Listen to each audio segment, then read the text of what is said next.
María del Pilar Hernández Martínez, licenciada en Derecho por la Universidad Nacional Autónoma de México, especialista en Derecho Constitucional y Administrativo y en Derecho Constitucional en Ciencia Política por el Centro de Estudios Constitucionales de Madrid, doctora en Derecho Constitucional por la Universidad Complutense, con especialidad en Estrategias Jurídicas del Comercio Exterior por el Instituto de Investigaciones Jurídicas. Se ha desempeñado como magistrada del Tribunal Electoral del Distrito Federal de 1999 a 2007 y redactora principal designada por la Organización de las Naciones Unidas para Centro y Sudamérica 2016-2017. Entre sus colaboraciones escritas se cuentan La Constitución Gaditana y la Consolidación de la Potestad Jurisdiccional, Porfirio Díaz y el Derecho, Balance Crítico, El Poder Judicial Federal en México, Dimensión Histórica e Institucional en los debates del Constituyente de 1917, entre otros. Hablar del tema de control constitucional en México es una labor que eventualmente implica el que su servidora se retrotraiga un poco en la historia de lo que ha implicado para nuestro orden jurídico nacional el poder transitar de mecanismos de control esencialmente políticos hacia mecanismos jurisdiccionales, de lo que implica, o en la Suprema Corte de Justicia de la Nación ha dado un llamado a la regularidad constitucional en nuestro país. Así pues, todos sabemos que todos somos abogados, ¿cierto?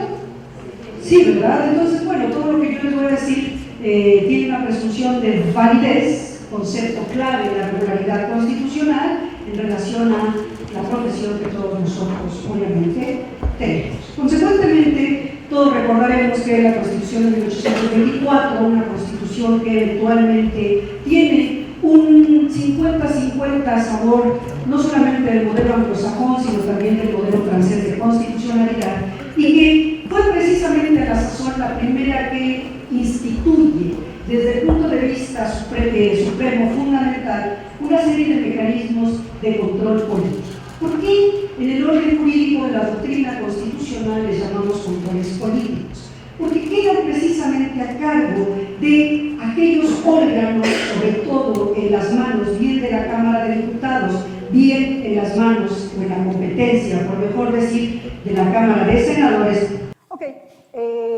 Son de naturaleza política porque al final del día, en aras de la elección de estos órganos de representación democrática, que obviamente tienen un sustrato político, se determina también la naturaleza de estos controles. Nosotros tenemos algunos de estos controles políticos que siguen siendo propios y vigentes hasta la Constitución de 1857, que indefectiblemente sigue siendo la Constitución que nos rige, ya que la que sancionó Venustiano Carranza es un decreto de reformas a la Constitución de 1857.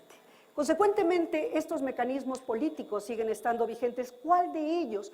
Particularmente los que se determinan en el artículo 76, en todas sus fracciones, que son de competencia propiamente del Senado de la República.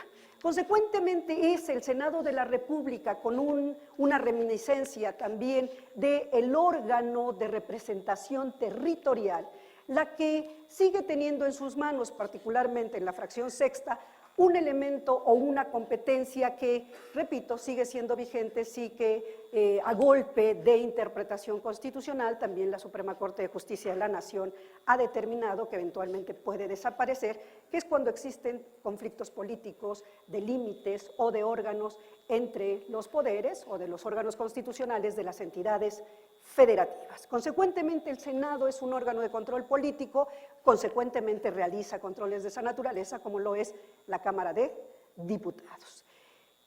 No es sino, particularmente nosotros también, la Suprema Corte de Justicia, ha sido también competencia de la Suprema Corte de Justicia de la Nación desde la Constitución de 1857, esta que aún sigue vigente en la letra del artículo 105 de la Constitución de 1857, que desde ahora denominaré como la Constitución de 1917, que es la Constitución vigente, y que está prevista en la fracción primera del artículo 105, que es la controversia o las controversias constitucionales. Esa, repito, es una uno de los controles constitucionales a través de una acción específica que recibe el nombre de controversia constitucional.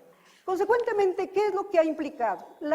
El control de la constitucionalidad desde siempre, y todos nosotros también lo sabemos porque son lecciones de derecho constitucional, surge precisamente también como una idea de carácter doctrinal teórico en la cabeza del señor Hans Kelsen. Como ustedes y muchos de ustedes están invitados a visitar el site del Instituto de Investigaciones Jurídicas en la Biblioteca Jurídica Virtual, porque el texto en el cual Hans Kelsen hace o asienta sus reflexiones y sus preocupaciones teóricas se denomina la garantía jurisdiccional de la Constitución.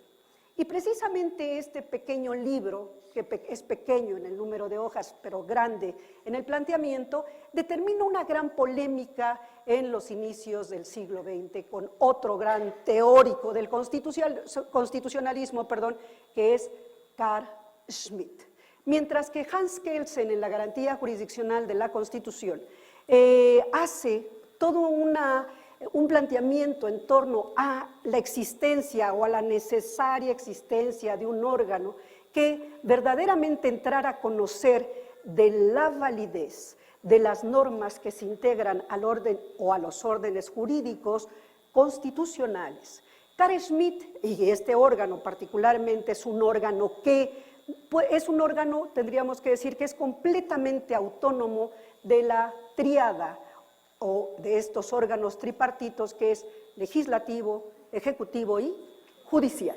Para Kelsen, la necesaria existencia de este órgano tenía que estar fuera de la estructura de los órganos tradicionales, porque precisamente hasta ese momento, como una reminiscencia también de las grandes luchas, particularmente de la Revolución Inglesa de 1688, en donde un órgano con una potestad tan importante como lo es la jurisdiccional, por primera vez encuentra una propia identidad en lo que implicó esta gran revolución, que son tres de las grandes garantías jurisdiccionales, que es la independencia, la inamovilidad y también la remuneración y eventualmente el fincamiento de responsabilidades. Consecuentemente, esta gran reivindicación hizo que también Hans Kelsen pudiese vislumbrar a principios, repito, del siglo XX, el que existiera un órgano de tal naturaleza. Para Carl Schmitt no había necesidad que existiera un órgano adicional a los tradicionales de potestad,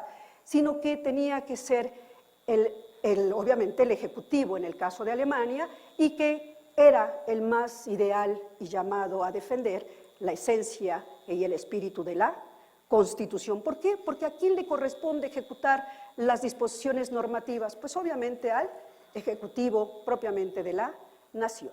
Consecuentemente, este primer planteamiento y esta disputa de carácter doctrinal permitió que en el transcurso del tiempo, a no muchos años verdaderamente, porque es en 1929 cuando se erige el funcionamiento del primer órgano de control constitucional, que es el Tribunal Austriaco, y propiamente es el que, integrado o se integra a sus magistrados, Hans Kelsen, y obviamente a partir de esa erección del Tribunal del primer órgano constitucional, Europa genera el segundo de los modelos de control constitucional. ¿A qué me refiero? Si nosotros leemos el artículo 133 de la Constitución, nosotros sabemos que en el texto del artículo 133 está esta tan traída y llevada expresión de la inaplicabilidad por parte de todos los jueces, ¿verdad?, del fuero común en relación con aquellas normas que eventualmente puedan llegar a ser contrarias a la Constitución, ¿verdad? El artículo 133 autoriza esto que se ha llamado también en la doctrina el control difuso de constitucionalidad. Es el primer modelo porque al final del día no existía un modelo de control propiamente jurisdiccional, sino modelos de control político, como ya lo he dicho. Consecuentemente, el primer modelo es el norteamericano, y cuando también por primera vez se instituye el Tribunal Austriaco, se concreta la existencia, la vida y la viabilidad de órganos de control concentrado de constitucionalidad. Consecuentemente, en un resumen así sumarísimo, valga la reiteración de lo que he dicho hasta ahora, primero, hemos transitado de modelos de control político a control jurisdiccional. 2, hemos tenido también una vida dentro de un primer modelo, que es el modelo de control difuso de constitucionalidad, hacia el modelo de control concentrado por órgano especial también de constitucionalidad. Es muy importante que esto lo entendamos porque funcionan de manera también diferenciada. Mientras que en el modelo de control concentrado de constitucionalidad por órgano especial, también existen ciertas determinantes en donde, como su nombre lo indica, tiene que estar por completo separado, tal como lo reseña el libro de Hans Kelsen, en relación con los 3 órganos de potestad originaria, legislativo, ejecutivo y, voy a incluir, al judicial, aunque es de designación, no es de potestad originaria. En la teoría de la Constitución entendemos por órganos de potestad originaria aquellos que provienen del principio democrático, y por principio democrático también nosotros entendemos aquellos órganos en los cuales surte la representación vía el sufragio activo de ser con las características necesarias de cualquier órgano propiamente democrático, que se respete a sí mismo, de voto libre, directo, inmediato y secreto. A eso nosotros le denominamos el principio democrático. ¿Quiénes son los 2 únicos órganos de potestad originaria? El legislativo y el ejecutivo. El judicial, aun cuando en la literatura se pudiese hablar o ustedes puedan leer o escuchar que Estados Unidos tiene un gobierno de los jueces, no existe, salvo como una figura literaria, porque en el más estricto de los sentidos, los jueces, como una reminiscencia, todos somos abogados y llevamos algunos derecho romano, no todos, los más jóvenes creo que ya no llevaron derecho romano. ¿Ya no llevaste derecho romano? ¿Sí? Bueno, entonces también para ellas es esto de cómo se imparte la justicia a través del pretor honorario. Y quizá quien se quedó con una mayor tradición romanista en esencia, es el sistema inglés más que el sistema continental europeo. Consecuentemente, hasta ahora, estos 2 mecanismos de control son completamente diferenciados. Claro, en el caso de Norteamérica, el control difuso de la constitucionalidad funciona porque en el caso del sistema norteamericano, también con una historia muy larga y además muy rica en cómo se ha ido conformando, no solo en términos de su organización política, territorial, a través del funcionamiento de sus propios órganos, del control del legislativo al ejecutivo. Particularmente nosotros, como ustedes, los señores magistrados, jueces, secretarios y quienes hemos estudiado la carrera de Derecho, sabemos que la organización territorial que nosotros tenemos es, mutatis mutandis, una copia de lo que es la organización territorial del modelo judicial norteamericano. Esto es, tenemos distritos, tenemos circuitos, sin embargo, pese a que somos una réplica en la letra, claro, hoy en día con variaciones, esto no quiere decir que hayamos funcionado hasta 1994 igual que el modelo de organización judicial, territorial y funcional norteamericano.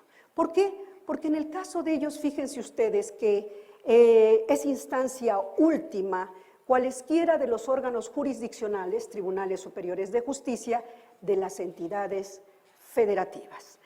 La Corte Federal Norteamericana no existe en todo su modelo judicial una acción, una acción, en términos propiamente de actualizar o de excitar al órgano jurisdiccional que pueda ir hacia arriba después que una sentencia se haya emitido a través como sentencia última de apelación, podría yo decir, en un tribunal superior de justicia de una entidad federativa. Ya no existe un amparo como el nuestro que pueda llamar a la justicia federal.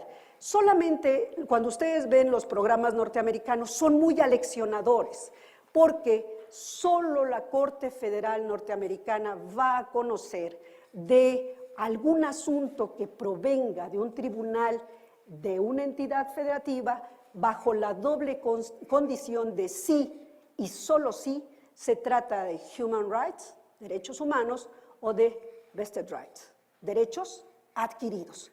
Consecuentemente, nunca van a ver ustedes que, con todo el respeto, el Poder Judicial Federal, la Corte Federal Norteamericana, extienda su longa manus a conocer, a tocar, a sobar un asunto que provenga de un tribunal, de una entidad federativa, salvo casos verdaderamente especiales como estos dos supuestos que ya he referido. Claro, un tema como lo puede ser el aborto, pero desde luego que lo va a conocer la Corte Federal Norteamericana. Nosotros en la acción de inconstitucionalidad 2000, que conoció 8/2000, que conoció, 2002, en relación con la reforma al Código 6/2008, que conoció la Suprema Corte de Justicia de la reforma en materia penal para liberalizar la interrupción del embarazo, la Suprema Corte de Justicia mexicana trajo o llamó a una sentencia de la Corte Federal Norteamericana en relación con la liberalización del aborto.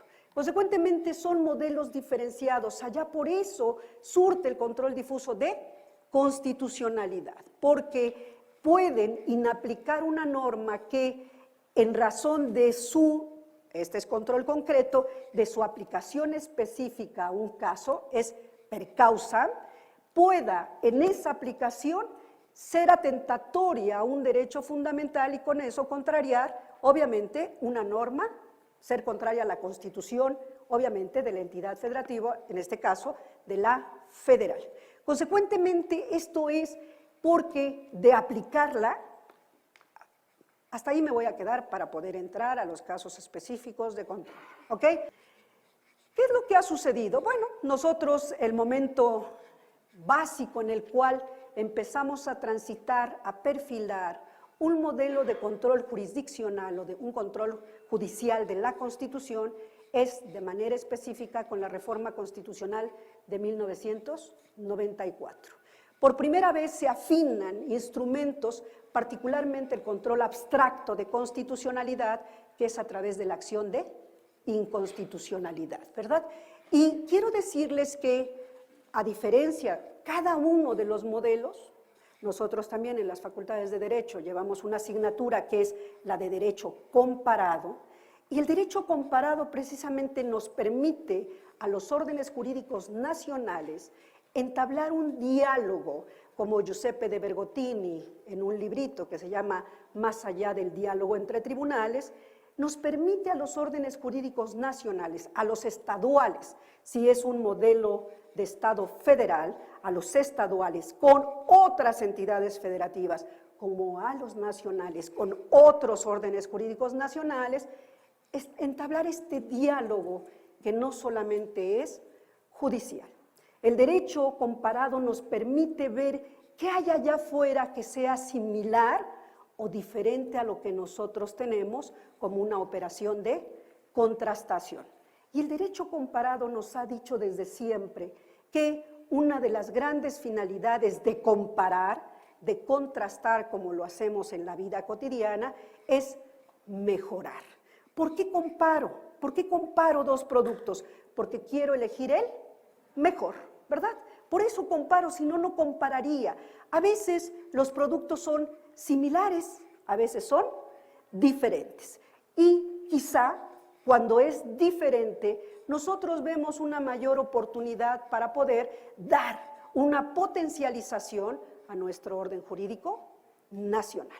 Consecuentemente, en estos modelos, este corchete se los abrí porque nosotros transitamos a importar, a trasplantar, denomina el derecho comparado organicista, a trasplantar instituciones, a adaptarlas, a recepcionarlas, y estas instituciones van mutando. Quizá en lo que todavía no somos muy buenos es en ir evaluando cómo se va generando la mutación para corregir ciertas disfuncionalidades o para potenciar funcionalidades que en esta adaptación puedan tener esas instituciones. Si bien ya hice mención a la controversia constitucional, que es una institución de vieja data, la acción de inconstitucionalidad no. La acción de inconstitucionalidad es de recibo, como lo he dicho también, a partir de la reforma constitucional de 1994. Pero también tendría yo que poner ciertas comillas en relación a cómo nosotros adoptamos y adaptamos la acción de inconstitucionalidad. ¿Por qué? Porque fíjense ustedes que la acción de inconstitucionalidad también es denominada una de las acciones de control abstracto de inconstitucionalidad. A diferencia del control concreto, fíjense ustedes, ya les hablé de control difuso, control concentrado.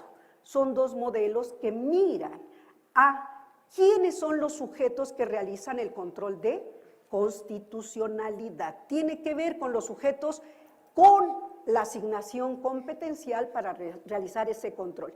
Mientras el control difuso son todos los jueces ordinarios, ¿verdad?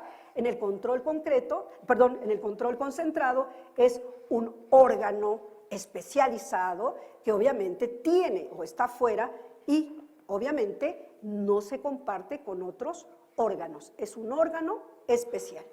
Pero también en relación con la finalidad o con el momento en el que, con la finalidad que tiene el control de constitucionalidad.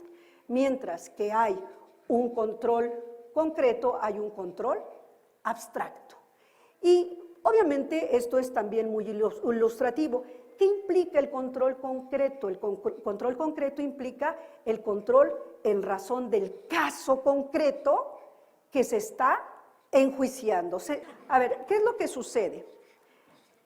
Voy a hacer un poquito la reseña de cómo lo veo yo.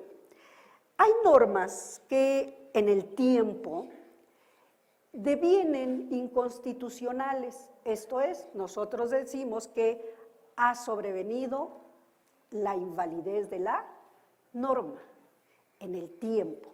¿Qué quiere decir? Que en el año de 1997, cuando la Asamblea Legislativa, el Congreso del Estado de Querétaro, de Guanajuato, de Sinaloa, etcétera, aprobó, sancionó esas normas, eran normas perfectas, ¿cierto?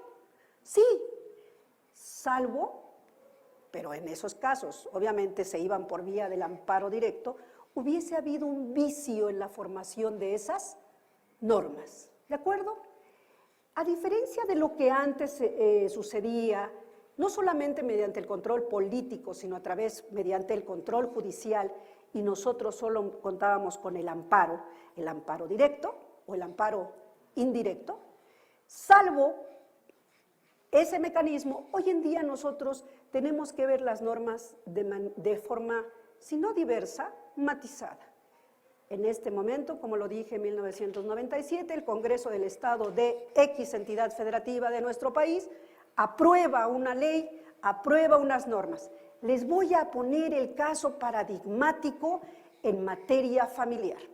La mayor parte de los códigos civiles, si era el caso, o en la diversa, los códigos de familia o las leyes, según fuera el caso de la entidad federativa, disponía que, en tratándose de la disolución del vínculo matrimonial, los hijos menores de matrimonio de 5 años se irían de manera automática con la madre.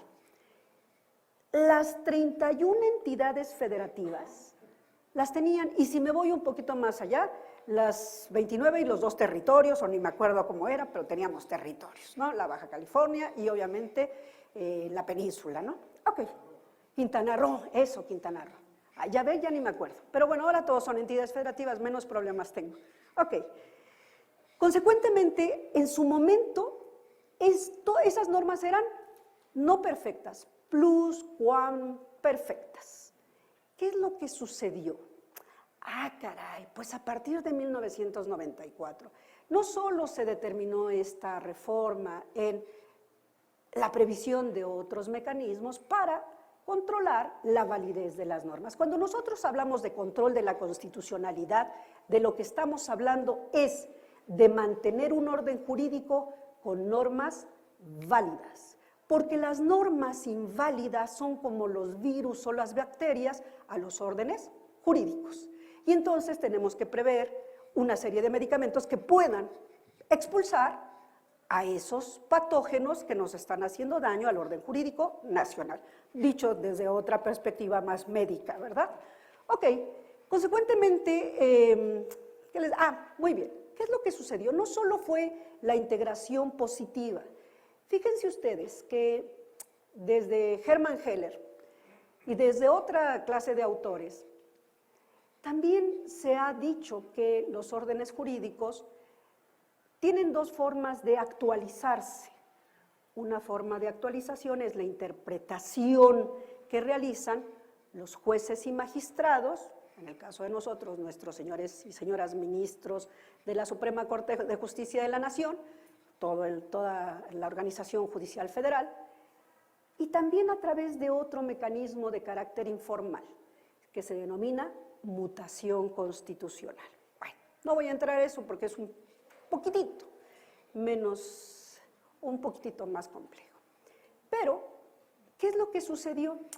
De pronto nosotros nos dimos cuenta, fíjense ustedes, que éramos signatarios de una serie de instrumentos internacionales que nos obligaban en materia de derechos. Éramos no solo firmantes, sino parte, quienes hemos estudiado, y todos aquí estudiamos derecho, sabemos que no solo los instrumentos se llamen tratados, convenios particularmente, nos obligan, sino que no solo aquellos que dicen derechos humanos o derechos económicos, sociales y culturales. Hay otros instrumentos internacionales que son aún más antiguos que la Convención Americana de Derechos Humanos o que la Declaración Universal o el Pacto de San Francisco en materia de derechos. Y me quiero referir a la Convención de Viena sobre el derecho de los tratados. Cuando la Convención de Viena sobre el derecho de los tratados es a todas las naciones lo que la Constitución es a los seres humanos, a los seres humanos como a los sujetos políticos que estamos dentro de un territorio.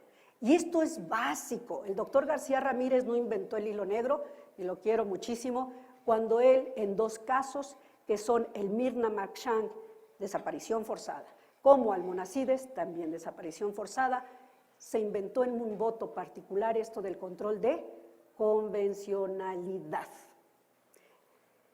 ¿Qué quiero decir con esto? Muy bien, no solo nos incrustamos en la saga de estados nacionales que empezaron a integrar a sus órdenes jurídicos mecanismos de control constitucional de naturaleza jurisdiccional, sino que de manera particular, con el caso del señor Rosendo Radilla Pacheco en el año 11, y con el expediente Varios 912/2010, nos dimos cuenta que estábamos obligados a través de los instrumentos internacionales. ¡Qué barbaridad! Y claro, dicha la palabra de manera rápida, pues agarraron a nuestra Suprema Corte de Justicia un poquito descolocados, nada más un poquito, porque no sabíamos qué hacer con ese control de convencionalidad. Traje a colación el asunto de las previsiones en materia de familia y sobre todo de la cuestión de la custodia de los menores hijos de matrimonio, porque precisamente también nosotros transitamos. Fíjense ustedes que este fin de semana tuve la oportunidad de convivir en cuestión social con el queridísimo amigo mío, el ministro José Ramón Cosío Díaz, y precisamente lo traigo a colación porque a partir que él ingresa, la Corte adquiere una dimensión incluso en términos conceptuales y categoriales que no había tenido. ¿Qué fue lo que sucedió? No solo es el control convencional, sino fíjense ustedes que nosotros transitamos de una visión, y la mayor parte de quienes están aquí, sean magistrados, jueces, secretarios de estudio, sabíamos que trabajábamos solo con un modelo de razonamiento que era el de subsunción. Pero además de estricta legalidad, si no está previsto, entonces no existe. ¿Qué es lo que sucedió? Desde los años finales de los 70s, inicios de los 80s, el tribunal alemán de Karlsruhe, el Tribunal Constitucional, empezó también a generar diversas manifestaciones de lo que implicaba la igualdad. No solo es igualdad en la ley, sino igualdad en la aplicación de la ley. ¿Quiénes aplican la ley? ¿Solo los jueces? Los jueces son una parte, pero también los órganos administrativos aplican las normas, ¿no? Sí, claro, pero particularmente me interesa rescatar la aplicación jurisdiccional de la ley. ¿Por qué? Porque en el momento en que se sentencia la disolución del vínculo matrimonial, obviamente, ¿quién lo hace? El señor juez, ¿verdad? Muy bien, pero el señor juez tiene que poner también un estándar de resolución que es el principio de igualdad, ¿verdad? El cuarto constitucional, a partir de 1974, dice que varones y mujeres somos iguales ante la ley. Me disculpo, no soy feminista, es una clase de derecho constitucional. Y precisamente en aras de la aplicación del principio o llevando la igualdad formal, varones y mujeres somos iguales ante la ley, el juez está obligado a llevar hasta sus últimas consecuencias precisamente esa igualdad cuando aplica al caso concreto la ley. Pero no lo hace, sino que dice, no, bueno, a mí me da igual, tú eres hombre, yo soy mujer, la señora es mujer, el niño tiene, bueno, la niña tiene 5 años, menos de 5 años, se va con su mamá. ¿Qué es lo que va a hacer? Pues el señor va a apelar, ¿verdad? Va a tachar de falta de apego, más bien de razonamiento, porque puede ser un vicio de legalidad o un vicio en la argumentación por la cual yo me vaya, ¿verdad?, hacia el recurso de apelación. Y lo mismo tendrá, si el juez de apelación, el ADQEM, ¿verdad?, vuelve a confirmar la sentencia de la CUO, pues entonces yo me voy en amparo. ¿Qué tipo de amparo? Amparo directo. ¿Amparo qué? Directo. Muy bien. Ok. Consecuentemente, una vez que llega el amparo, pues el periplo de la jurisdicción nacional implica que, bueno, el juez de distrito vuelve a confirmar la de los magistrados y yo me voy, ahora sí, en revisión, ¿verdad? Como hay una cuestión de constitucionalidad, entonces, ¿qué es lo que va a hacer la sala? Puede ser, o el pleno. Van a analizar la constitucionalidad de la norma que el señor juez está aplicando. ¿Es así? Sí. Y entonces, nosotras, que somos puras mujeres, y ahora llegamos no a la paridad, sino al total del poder en la Suprema Corte de Justicia, nosotras decidimos, con toda la racionalidad y con toda la técnica constitucional interpretativa, que esa norma que está en los códigos familiares o civiles es contraria a la Constitución.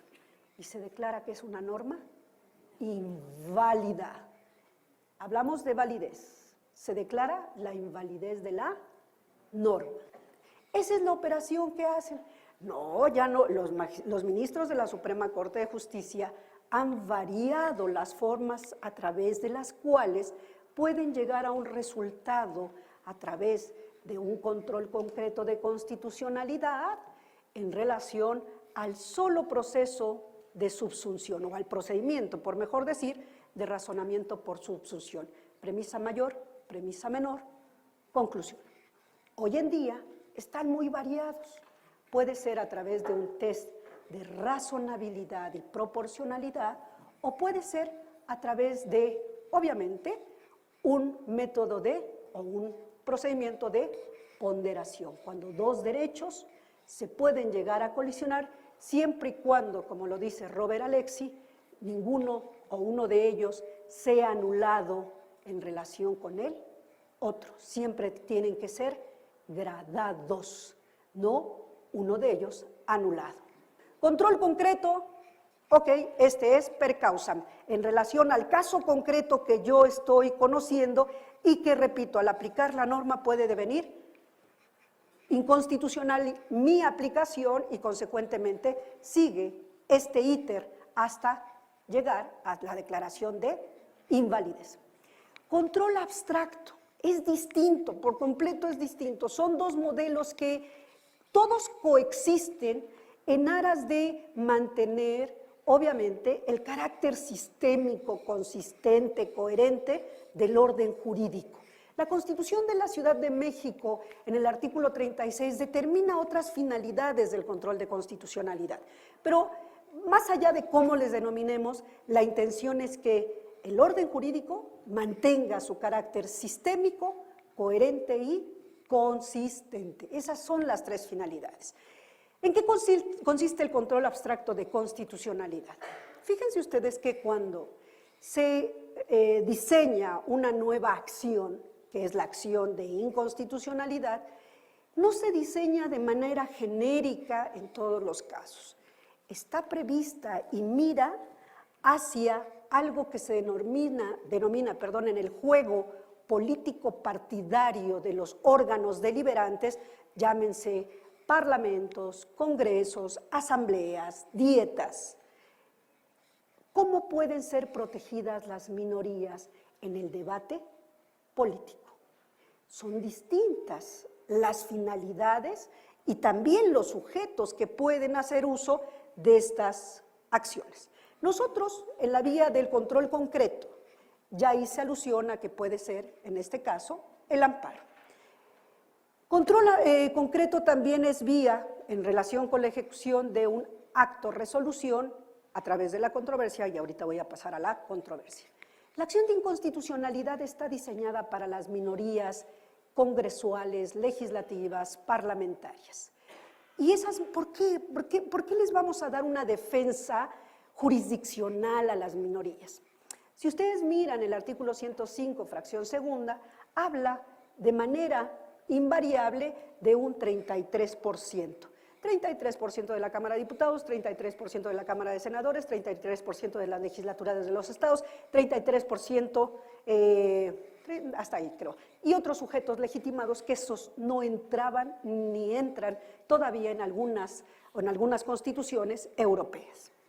Solamente entraban estos grupos parlamentarios, que podemos ser del mismo partido, podemos ser de diferentes partidos, bajo la condición que sumemos 33%.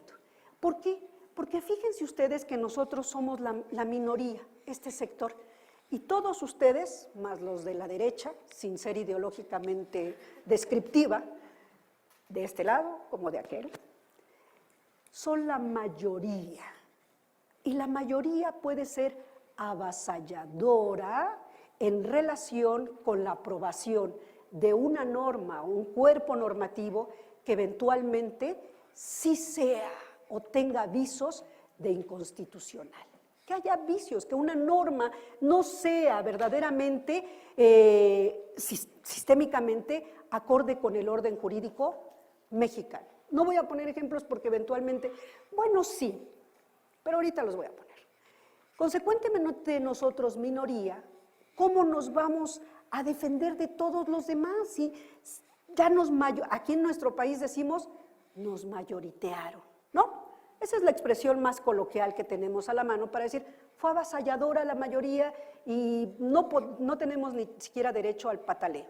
Bueno, las acciones de inconstitucionalidad están diseñadas para precisamente permitirles a las minorías congresuales, deliberantes en general, que puedan tener derecho al pataleo.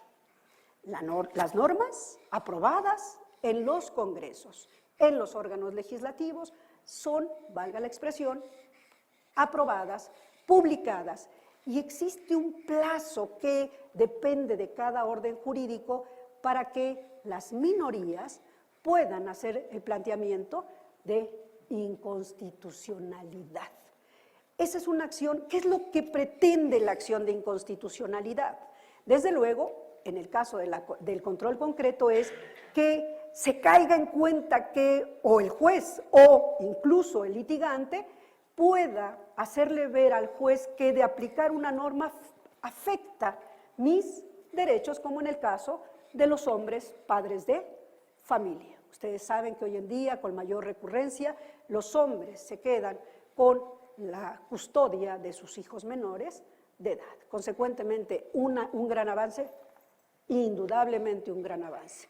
Que los hombres hoy en día tienen incluso derecho a pensión alimenticia, un gran avance, sí, un gran avance, tengo que reconocer que hoy, antes, no se rían, que antes nosotras éramos las únicas titulares de derechos en relación con las guarderías, que hoy los hombres también, siendo madres solteras y los padres solteros, porque hay padres solteros y eso nadie lo puede negar. Hoy día tienen derecho a guarderías, magnífico. Aunque no me guste esto de que eran 3 días, una semana y ahora quieren un año de paternidad, ¿no? Bueno, ya se me hace un exceso. No, no es verdad. Quieren una semanita solamente. Muy bien. En consecuencia, la acción de inconstitucionalidad se denomina abstracta, contrario sensu de la concreta, del control concreto, porque no se está conociendo un caso. No se ha aplicado la norma, sino lo que trata precisamente es que antes que se aplique, pese a que ha sido publicada, no llegue a tener una vida en términos de propiamente aplicabilidad. ¿Me expliqué, abogados? ¿Sí? Muy bien, ok. Nuestro sistema jurídico, por eso les hablé del derecho comparado, ha incrementado el número de sujetos legitimados en relación con la acción de inconstitucionalidad. Obviamente, hoy en día prevé que tienen expedita la acción el fiscal general, el presidente de la Comisión Nacional de los Derechos Humanos, los partidos políticos en materia electoral y creo que nada más, ¿verdad? Consecuentemente, bueno, pues hasta ahí me quedo. ¿Qué otra acción tenemos? Bueno, han sido diversificadas.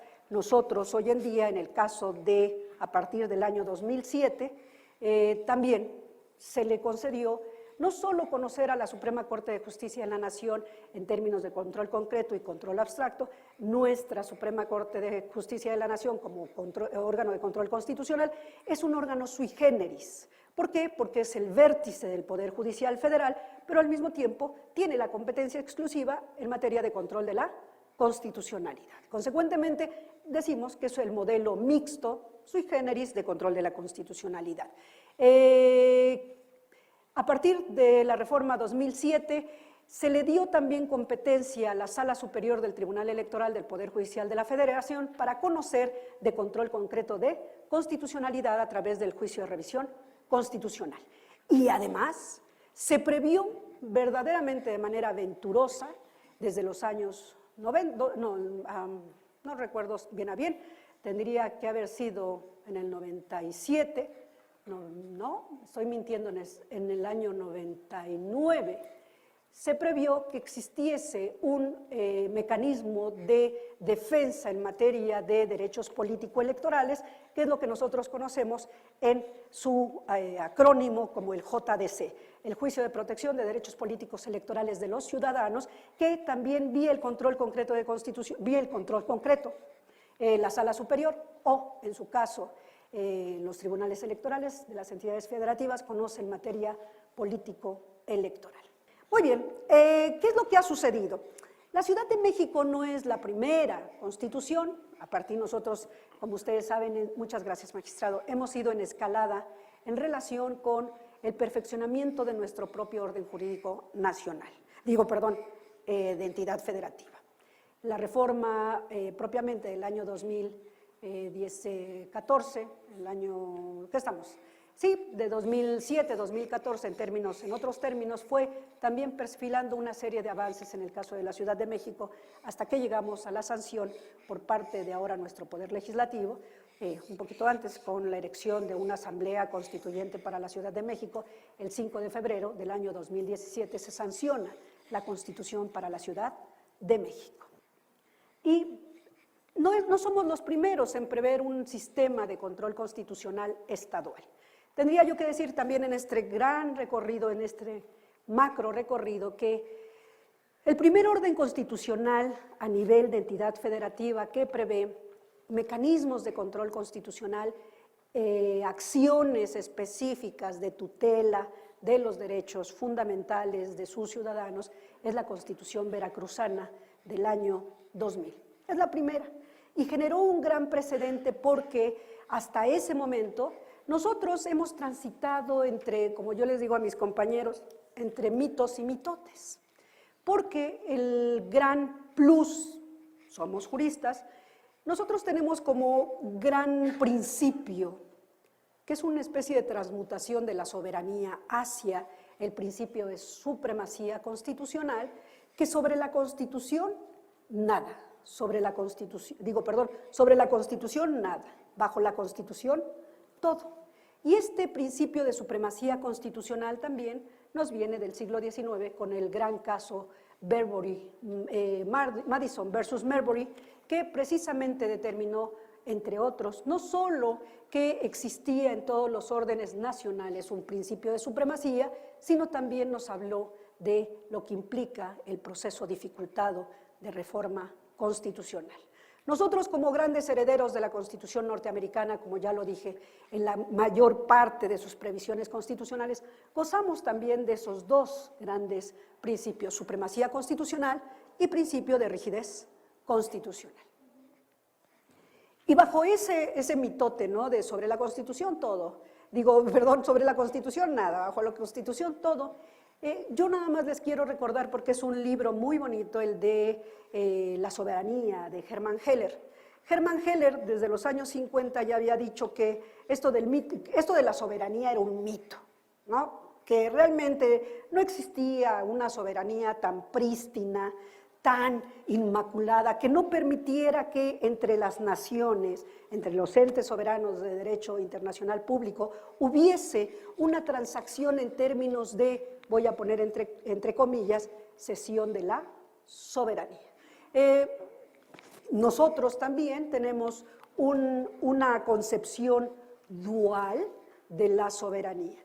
¿Y por qué decimos que estamos enclavados en la teoría dual de la soberanía? Porque una soberanía es la que se reserva para sí el ente nacional, incluso descentralidad en la representación exterior, descentralidad el órgano central, y entiendo por órgano central el nacional, que concreta su operatividad a través, dependiendo, y sobre todo en el caso de los estados con una forma de estado federal, en los órganos centrales que se denominan órganos federales. No era tan fácil esto del control constitucional, son 1000 cosas, ¿verdad? Pero eso ya lo saben todos, entonces no me preocupa. Muy bien. Consecuentemente, los entes federales, en el caso de nosotros, el Estado mexicano tiene una forma de Estado federal, y particularmente en el caso de las confederaciones, como de las confederaciones, hay un juego dual de soberanía. Una es la que se queda concretada en la acción de los órganos centrales, al caso federales, y la misma soberanía, pero en otra manifestación, a los entes territoriales que se integran a esa federación o a esa confederación, depende de lo que entendamos hoy en día por cualesquiera de los modelos. Ya no los voy a complicar más, pero en el caso de nosotros, las entidades federativas se reservan la manifestación interna de la soberanía, que se concreta en la sanción de su propia constitución, de su propio orden jurídico. Mientras que la federación no solo genera un pacto entre los territorios, y esto es bien importante, porque entender lo que es un modelo federal, particularmente y de la manera más sencilla, en este acuerdo que los entes territoriales generan, es lo que nos permite darle racionalidad al momento de funcionalizar a una forma organizativa desde el punto de vista económico, social y desde luego político en nuestro país. Consecuentemente, el Estado nacional, la federación, va a generar entre cada una de las entidades federativas, ¿qué te quedas tú y qué me quedo yo? ¿Cierto?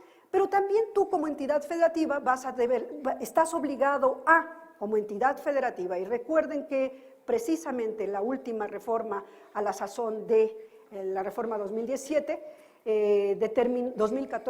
determinó que en su momento tenían que ser denominadas no estados, sino entidades federativas, ¿verdad? Hoy en día no hay estados, lo que el artículo 40 determina es las entidades federativas. Muy bien, ok. Las entidades federativas, precisamente bajo este supuesto también, juega de una doble manera. La forma de organización interna, política y administrativa, como lo determina el artículo 115 de nuestra Constitución Nacional, también en el caso de las entidades federativas son los municipios, mientras que del Estado federal son las entidades federativas. Es 1-1. ¿Qué es lo que sucede en el caso de las entidades federativas? Bueno, la Constitución en Veracruz, y me acuerdo de esto porque fue un tanto vivencial, manda a llamar a grandes juristas, que uno de ellos fue Emilio Rabasa Miskin, el padre del actual que vive, que era mi vecinito de pasillo, mi otro vecino de pasillo, que era Manuel González Oropesa, y otro gran jurista que era don Pedro Zorrilla Martínez. Para los más jóvenes estos nombres no les dicen nada, para quienes ya estamos un poco maduritos nos suenan y nos suenan mucho. Ellos precisamente son los tres cerebros que pergeñan y diseñan la Constitución veracruzana, que finalmente es aprobada por el Congreso de Veracruz en el año 2000.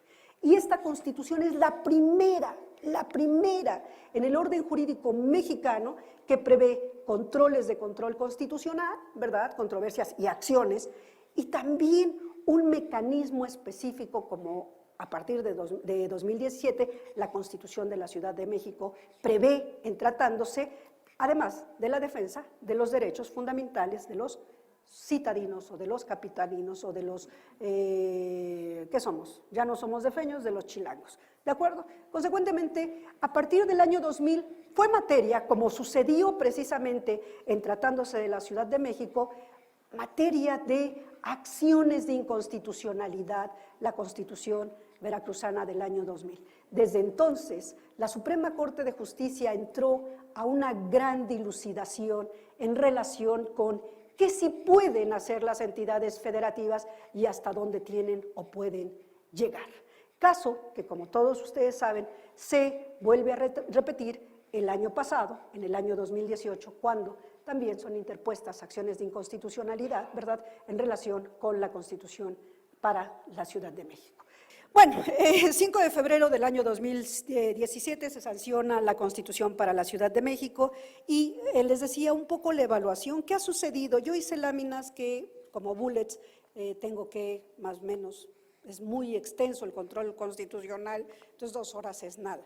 Pero, ¿cuál es la evaluación? Fíjense ustedes que a partir del año 2002 fueron sucediéndose las reformas en las entidades federativas para generar un diseño constitucional, no solo organizacional, en la lógica del modelo mixto sui generis de nuestra Suprema Corte de Justicia de la Nación en relación con cómo tenía que verificarse el control de constitucionalidad en las entidades federativas, bien por las salas del Pleno de los Tribunales Superiores de Justicia, ya en tratándose de órganos de control constitucional de naturaleza propiamente autónoma.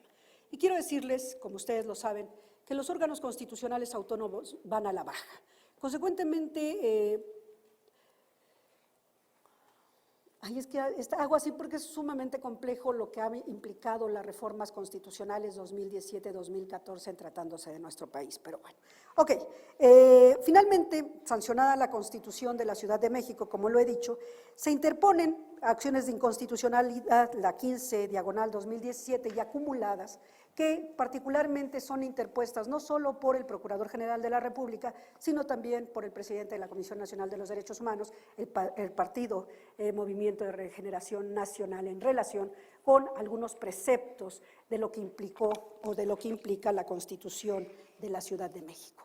¿A quién le correspondió conocer de estas acciones de inconstitucionalidad? Ustedes pueden buscar esta acción porque es por demás aleccionadora en relación con la percepción que los señores ministros, después, desde luego, del año 2002 hasta ahora mismo, el año 2018, cómo no ha variado la percepción que tienen de lo que implica este ejercicio de soberanía de las entidades federativas y, desde luego, el ejercicio que la Asamblea Constituyente para la Ciudad de México generó en relación no solo con una Constitución, que en esto tengo que ser muy explícita, extensa en términos de derechos, no solo de carácter civil político, sino sobre todo de carácter programático prestacional, adicionado desde luego con un esquema de control orgánico, constitucional y organizacional, que desde luego es el que ahora mismo también nosotros estamos viviendo. El artículo 36 constitucional, fíjense que no me hicieron el favor de poderme poner la pantalla, porque precisamente entre los artículos, la sentencia de inconstitucionalidad que resolvieron, me quedé en eso, le tocó al señor ministro Lainez Potisek conocer de estas acciones acumuladas de inconstitucionalidad, y son muy aleccionadoras, de verdad, léanlas, lean la resolución, por mejor decir, porque les va a quedar claro muchos de los aspectos. Estas grandes dudas que ellos tienen en relación con hasta dónde puede llegar el ejercicio de la soberanía normativa de un órgano deliberante, de una entidad federativa, y hasta dónde tiene que ser corto. Si corresponde, pese a la previsión del artículo 133 constitucional, el que esté determinado a nivel de constitución de la entidad federativa un control de convencionalidad, o solo le corresponde a los órganos, o en este caso a la Suprema Corte de Justicia de la Nación, conocer del control de convencionalidad. Sí, también solo es materia de conocimiento el control concreto, y consecuentemente cuando uno va leyendo incluso las votaciones, por qué votaron por el sí en mayoría o por qué votaron en minoría, queda por demás también, repito, muy clara cuál sigue siendo la posición de nuestro Tribunal Pleno de Constitucionalidad. El artículo 36 constitucional, más o menos, prevé no solo la existencia de una sala constitucional en el seno de este Tribunal Superior de Justicia, integrado por ¿cuántos magistrados? ¿Cuántos magistrados van a integrar el Tribunal Constitucional? 7, ¿verdad? Que obviamente en razón del arribo de la paridad o del género paritario, necesariamente nunca podrán ser mayores de 4 magistrados o 4 magistradas, ¿verdad? Consecuentemente es una integración, van a durar en su encargo hasta 8 años, ¿verdad? Y serán designados, desde luego, previo la satisfacción de requisitos también que la misma Constitución establece, hasta por un periodo de 8 años. Consecuentemente, en la parte funcional, desde luego, la Ley Orgánica del Tribunal Superior de Justicia, que fue sancionada una nueva ley orgánica en el año 2018 y que ha sufrido reformas recientemente en el año 2019, sí lo estudio, juez, no crea que no estudio, lo tengo que estudiar. Ok, pues obviamente determina también la existencia de esta sala constitucional. ¿Qué otra cuestión determina? Bueno, ¿en qué materias es competente o cuál es la competencia que se le asigna a esta nueva sala constitucional? Quiero decirles que desde luego cualquier órgano de control constitucional, la Constitución o todos los órganos que actúan al interior del Estado Nacional o de la entidad federativa, todos bajo el principio de horizontalidad o de atribución competencial a través del principio de jerarquía o principio federativo. Todos los principios y todas las normas constitucionales están diseñadas para entrar precisamente a custodiar estos 3 caracteres que les decía yo, no solo el de carácter sistémico, sino consistente y además coherente de la propia Constitución. Consecuentemente, el artículo 36 está distribuido en 3 grandes apartados, A, B, C.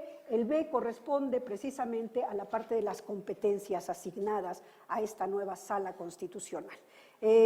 ¿Cuáles son las atribuciones? Bueno, el inciso B, en su primer numeral, determina que va a garantizar la supremacía y el control de la Constitución. Sí, desde luego, las constituciones, no solo la nacional, sino también en este ejercicio dual de la soberanía, los órdenes constitucionales estaduales también gozan de este gran principio de supremacía, esto es, arriba de la Constitución, salvo el pacto federal, obviamente nacional, desde luego vale la Constitución del Estado.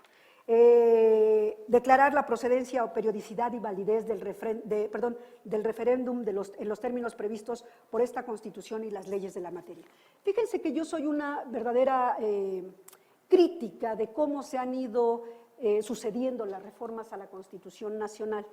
En los modelos de control constitucional, o más bien dentro del modelo de control constitucional que pueden estar previstos en las constituciones de los estados, se dice que no solo hay control previo, control concentrado, control difuso, control concreto, control abstracto, sino también en razón de la temporalidad en la cual surte el control de constitucionalidad, se habla de control previo, de control sucesivo, de constitucionalidad.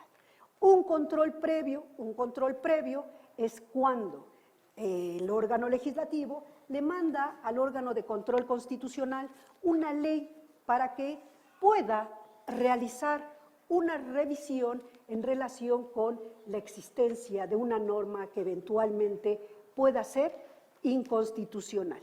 Ese es un control previo de constitucionalidad. ¿Quién la realiza? El órgano de control constitucional. Un control sucesivo, bueno, pues un control sucesivo, desde luego, es aquel que surte en relación con, desde luego, el momento que puede ser control concreto o control abstracto. Fíjense ustedes que nosotros tenemos dos formas de control previo de constitucionalidad con la menor sistemática que pudo haber guardado aquel que diseñó estas reformas constitucionales y que debió de haberlas inserto en el artículo 105. Me refiero a la fracción octava del artículo, ¿dónde está la consulta popular? Al 35 constitucional, 35-38, ¿cuál es?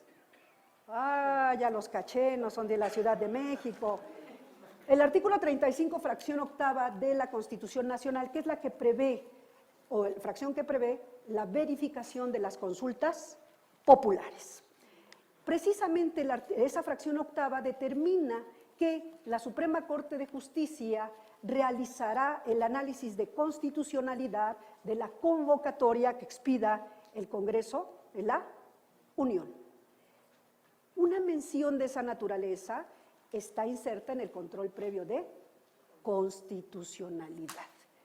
Control previo de constitucionalidad, artículo 29 de la Constitución. Antes, en la época de la prehistoria, cuando yo estudié Derecho, solamente los maestros nos decían, es el artículo que prevé la suspensión de garantías, ¿no? No me diga que usted es generación 90 y tantos, porque no se la creo. Ok, yo soy generación 80-84, ¿verdad, Margarita? Consecuentemente, nos decían, artículo 29, suspensión de garantías. Pero a partir de las reformas en materia de derechos humanos, en el artículo primero constitucional, se habla no solo de suspensión, sino también de restricción de derechos. Hay unos que en situación de emergencia se suspenden y otros que se restringen, ¿de acuerdo? Ok, pues también ahí fíjense ustedes que dice, de inmediato, de oficio y de inmediato, la Suprema Corte de Justicia entrará a analizar los decretos que contengan las previsiones expedidas por el presidente de la República. Control previo de constitucionalidad. Y eso no lo previeron en relación con esto. Bueno, ¿qué dice? Declarar la procedencia, periodicidad y validez del referéndum en los términos previstos por esta Constitución y las leyes de la materia. ¿Por qué les hice mención a la fracción octava del 35? Porque es una previsión muy similar a la que se contiene en la Constitución Nacional en términos de control previo de constitucionalidad. El control previo no es jurisdicción, o tendría yo que recordar una clasificación que nos enseñaron, es formalmente judicial, pero no materialmente. ¿De acuerdo? Esto es, no tiene los efectos resolutivos, ¿ok? Inciso C, conocer y resolver las acciones de inconstitucionalidad que sean presentadas dentro de 30 días naturales siguientes a la promulgación y publicación de las normas. Como ya lo expliqué, ¿esto qué finalidad tiene? Pues obviamente que una norma que eventualmente tiene también un sentido de defensa de las minorías y desde luego de habilitación en términos de legitimación activa para que ciertos sujetos también la puedan hacer valer. Inciso D, conocer y resolver sobre las controversias constitucionales. Fíjense que las controversias constitucionales entran, yo no sé si alguno de ustedes, y si no lo han hecho, les sugiero que lo hagan, han leído un libro del maestro Fixamudio que se denomina La defensa de la Constitución. Lean, porque es un libro que hasta ahora me sigue pareciendo modélico, paradigmático en relación a cómo entran los controles políticos y cómo entran los controles propiamente jurisdiccionales. Y precisamente Fíjense que la controversia constitucional tiene un sentido más de poder dirimir conflictos de naturaleza orgánico-competencial. Porque cuando no funcionan dos principios de naturaleza política, como lo es, valga la expresión, la división de poderes, o el principio federativo, competencial entre federación, entidades federativas, municipios, entra el remedio jurisdiccional que se denomina controversia constitucional, diferente a las acciones de inconstitucionalidad. Por eso decimos, la Constitución, cuando el maestro Fixamudio, divide, y yo siempre hago un círculo, la mitad es defensa de la Constitución o protección de la Constitución, y la otra es garantía constitucional. Y ustedes ya saben que el concepto de garantía no es el sentido de derecho fundamental, individual, sino es mecanismo de protección de derechos fundamentales o de la propia sistematicidad de la Constitución. Por eso les llamamos garantías. ¿Qué es una garantía? Aquella que entra en funcionamiento cuando el aparato que compramos no nos sirvió, la bicicleta se nos averió, venía defectuosa, ¿verdad? ¿Qué hacemos valer? Una garantía. Si la parte propiamente de protección de la misma Constitución en términos de principios, las autoridades están obligadas solamente a hacer aquello que expresamente se les ha conferido y rebasan esos límites, entonces yo tengo expedita una acción para precisamente combatir el acto de molestia que la autoridad está generando en mi esfera de derechos. Ok. Controversias constitucionales, consecuentemente tienen una finalidad orgánico-competencial. Muy bien, las acciones de cumplimiento en contra, ¿dónde está? Bueno, buenísimo. El inciso E del artículo 36 en su apartado B es muy importante. La mayor parte de ustedes, bueno, todos son abogados y saben perfectamente bien que todo aquello que implica una sanción, trátese de una sanción en términos de privación de la libertad o una sanción en términos de una multa, una sanción pecuniaria, se dice tiene que ser numerus clausus. ¿Qué quiere decir que sean números clausus? Perdón, abogado, mea culpa. Números cerrados. Esto es, son taxativas, los supuestos son taxativos, no enunciativos. Una redacción en términos enunciativos, fracción 30, es que ya no sé en qué fracción vamos del 73 constitucional, 30 cuando dice, y las demás, ¿no?, que sean necesarias. Esa es una enunciación. ¿Cuáles son las demás? Pues todas las que se les ocurran, ¿no? No. Cuando se trata de sanciones, si X priva de la vida Y comete el delito de homicidio, por lo tanto, debe de ser privado de su libertad, ¿verdad? ¿Qué es? Bueno, salvo excepción, que sea en legítima defensa, ¿no? Muy bien, pero tiene que ser taxativa, homicidio y excepción a la regla. Muy bien, en términos administrativos, como en términos penales, siempre tenemos un parámetro de más y menos, pero tiene que ser, repito, taxativo. Las acciones de control de la regularidad constitucional exactamente deben de ser de la misma manera, deben de ser números clausus, controversias, acciones, amparos en revisión, control preventivo y, desde luego, omisión legislativa. Como muchos de ustedes saben, a la Suprema Corte de Justicia les ha dado el corazoncito por dos cosas. Uno, por decir que existían acciones de inconstitucionalidad por omisión legislativa, y la otra, que no existía el control difuso de constitucionalidad. No se habían muerto, andaban de parranda las dos. Consecuentemente, cuando menos lo sintieron, otra vez les dijeron, no, señores, ustedes no pueden decir que hay acción de inconstitucionalidad por omisión legislativa, y después, claro, utilizaron el amparo como amparo para poder solicitar la omisión legislativa. La Constitución de 2017 de la Ciudad de México, fíjense que sí prevé la acción por omisión legislativa. ¿Qué implica? Es muy importante porque la mayor parte del régimen de transitoriedad de las normas determinan cuál es el plazo, valga la expresión perentoria, que tienen las legislaturas de los estados, o en este caso las alcaldías, para poder emitir la normatividad que así sea necesaria.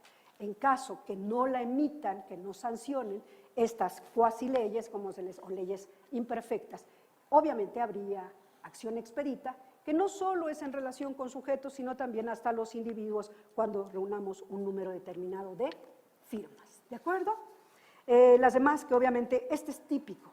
Dice, conocer y resolver acciones de cumplimiento en contra de las personas titulares de los poderes públicos. Sí, muchas ocasiones la Comisión de los Derechos Humanos de la Ciudad de México o cualesquiera otro de los órganos que tiene por función en la sede administrativa poder solventar la afectación de derechos, emite una recomendación y los órganos destinatarios no cumplen. A eso se le denomina una acción de cumplimiento, ¿de acuerdo? Tienen también un plazo perentorio. La sala constitucional no es un tribunal de alzada, no tiene competencia para conocer de asuntos que vayan en, obviamente, juicio ordinario de inconformidad ante la sala constitucional. Eso no existe. Desde luego, hay una acción, que es la acción de tutela, que fíjense ustedes que el modelo colombiano de justicia constitucional prevé en su orden lo que se denomina acción de tutela. Es una acción que es muy similar al amparo, mucho más amplio, bueno, es muy similar y tiene exactamente las mismas virtudes que nuestro amparo en México. Hay una acción que es diversa, que también la tienen los colombianos y que se llama el habeas corpus, que solamente sirve para la exhibición de personas, como obviamente sucedía en el derecho romano. ¿Cuánto tiempo tendrá la Sala Constitucional para emitir sus resoluciones? 10 días. Son procedimientos que deben de ser sumamente expeditos. Y obviamente, tiene 10 días para emitir la resolución. Muy bien. Y hay una acción tanto para los magistrados como la solicitud, a petición de los magistrados o de los mismos integrantes de la Sala Constitucional en relación con la interpretación de las normas o de cualquiera de los criterios que se hayan emitido. Esto es muy importante. Fíjense ustedes que una de las formas también muy armoniosas con los que cuentan los tribunales europeos es precisamente lo que sucede con los órganos internacionales, el que puedan solicitar opiniones interpretativas. De esa manera, la aplicación de las normas se convierte en un ejercicio mucho más pacífico de lo que pudiera ser la interposición de una acción de inconstitucionalidad. ¿Qué otra cosa les puedo decir? Ya la cuestión de la restitución obligatoria de los derechos, que obviamente es cuando también la Comisión de los Derechos Humanos de la Ciudad de México, los órganos destinatarios no cumplen y consecuentemente tendrá que ejercitarse una acción restitutoria. Ya les había yo explicado que en tratándose de las acciones de inconstitucionalidad, básicamente, pues obviamente son sujetos, está diseñada para las minorías, para las minorías y desde luego para otros sujetos legitimados. Quienes tienen expedita la acción de inconstitucionalidad en términos federales, también olvidé el consejero jurídico de la presidencia, que obviamente es el representante legal del presidente de la República. En el caso de la Ciudad de México, desde luego, tiene acción expedita el jefe de gobierno el jefe de gobierno de la Ciudad de México, la parte propiamente orgánica de sumar a las minorías, que es el 33% de quienes integran el Poder Legislativo de la Ciudad de México, obviamente los órganos constitucionales autónomos, el fiscal general de la Ciudad de México, los partidos políticos y desde luego los ciudadanos. Es muy raro que los órdenes jurídicos, desde luego la Constitución de 2017 de la Ciudad de México, se caracteriza por ser una constitución vanguardista. Es muy raro que los órganos en el sistema de control constitucional se les dé acción a los ciudadanos, no es muy recurrente. Existe sí acciones populares, pero no en materia de constitucionalidad. ¿Por qué? Porque obviamente se entiende que son acciones mucho más técnicas de lo que puede ser una acción popular o una acción colectiva, por mejor decir, como la prevista en el párrafo 4 del artículo 17 de la Constitución Nacional, que habla de las acciones propiamente colectivas en tutela de intereses difusos colectivos, ambientales, consumo, entre otros, ¿no? Y, consecuentemente, la Constitución de la Ciudad de México, no solo en las acciones, sino también en tratándose de las acciones de cumplimiento, dan acción expedita a los ciudadanos si es que se reúnen hasta 5,000 ciudadanos de la Ciudad de México. No sé hasta qué punto este tipo yo hubiese previsto una acción colectiva más que una acción de esta naturaleza. En tratándose de las acciones, de las controversias constitucionales, también se los expliqué, son acciones orgánico-competenciales. En consecuencia, ¿quiénes van a tener expedita la acción de controversia? Pues obviamente un titular de una alcaldía o de un consejo, 2 o más alcaldías, 1 o más alcaldías y el Poder Ejecutivo, Legislativo o algún órgano constitucional autónomo de la Ciudad de México, los poderes legislativo y ejecutivo de la ciudad y los organismos constitucionales autónomos y el Poder Ejecutivo y Legislativo de la Ciudad de México. Las acciones de inconstitucionalidad, perdón, las controversias constitucionales previstas en el 105 de la Constitución Nacional es mucho más perfecta porque pone face to face versus, ¿no?, a un órgano contra el otro órgano cuando sucede de esa naturaleza, cuando son en términos de la horizontalidad de los órganos, cuando es entre el legislativo y el ejecutivo, cuando es entre el legislativo federal contra una entidad federativa.